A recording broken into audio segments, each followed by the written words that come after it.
नेपाल की धरती हिंदू राष्ट्र की पुकार से गूंज उठी है।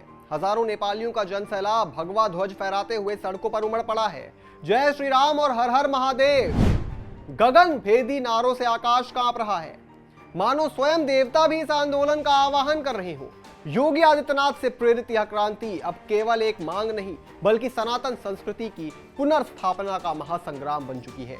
काठमांडू, पशुपतिनाथ, जनकपुर, हर पवित्र स्थल से धर्म योद्धाओं का हुंकार उठ रहा है। मंदिर में घंटों और शंखनाद की गूंज, संतों का आशीर्वाद और जनमानस की आस्था यह संकेत दे रही है कि नेपाल में इससे पहले इस तरीके का अध्याय कभी लिखा नहीं गया और अब समय आ गया है नेपाल में एक नया अध्याय लिखने का। क्या यह क्रांति एक बार फिर नेपाल को हिंदू राष्ट्र बना देगी? बताएंगे आपको, पर इससे पहले आयन भारत को सब्सक्राइब कर लीजिए। नमस्कार, मैं हूं आपके साथ स्नेहित प्रयास। आयन भारत देख रहे हैं आप। साल 2008 नेपाल के सियासी दलों ने संसद की घोषणा के जरिए 240 साल पुरानी राजशाही को खत्म किया था। हिंदू राष्ट्र को एक धर्मनिरपेक्ष संघीय लोकतांत्रिक गणराज्य में बदला गया। 17 साल बाद अब काठमांडू की सड़कों पर राजशाही की बहाली और हिंदू राष्ट्र की मांग उबाल मार रही है। काठमांडू के कुछ हिस्सों में यह आंदोलन इतना बढ़ गया कि 53 पुलिसकर्मी, सशस्त्र पुलिस बल के साथ 22 जवान और 35 प्रदर्शनकारी को चोट आई है। 14 इमारतों को नुकसान हुआ, 9 इमारतों में तोड़फोड़ हुई और कुल पब्लिक प्रॉपर्टी को नुकसान पहुंचा है। काठमांडू में राजतंत्र समर्थक आंदोलनकारियों ने और पुलिस के बीच टकराव ने राजा और राजतंत्र को नेपाल की राजनीति के केंद्र में ला दिया है। यह आंदोलन पुराने राजतंत्र को बहाल करने का प्रयास है। प्रदर्शनकारी राजा आओ देश बचाओ, भ्रष्ट सरकार मुर्दाबाद और हम राजशाही वापस चाहिए जैसे नारे लगा रहे हैं। उन्होंने सरकार को एक हफ्ते का अल्टीमेटम दिया है। उनका कहना है कि अगर उनकी मांगों पर एक्शन नहीं लिया गया तो और ज्यादा उग्र विरोध प्रदर्शन होगा। नेपाल के पूर्व राजा ज्ञानेंद्र ने 19 फरवरी को प्रजातंत्र दिवस के अवसर पर लोगों से समर्थन मांगा था। इसके बाद ही देश में राजा लाओ देश बचाओ आंदोलन को लेकर तैयारियां शुरू हो गई थी। लोगों की मांग है कि देश में राजनीतिक प्रक्रिया खत्म करके राजशाही को दोबारा लागू किया जाए। राजशाही व्यवस्था नेपाल का केंद्र मुद्दा है जो 2008 में गणतंत्र की स्थापना के बाद से ही शुरू हो गया था।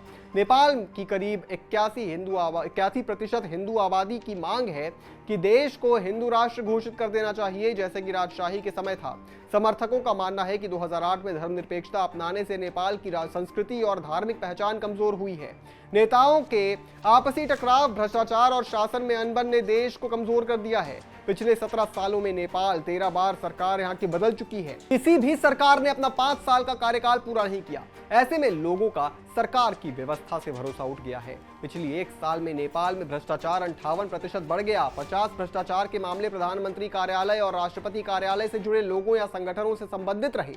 राजशाही के समर्थकों का मानना है कि राजा के शासन में भ्रष्टाचार कम होगा।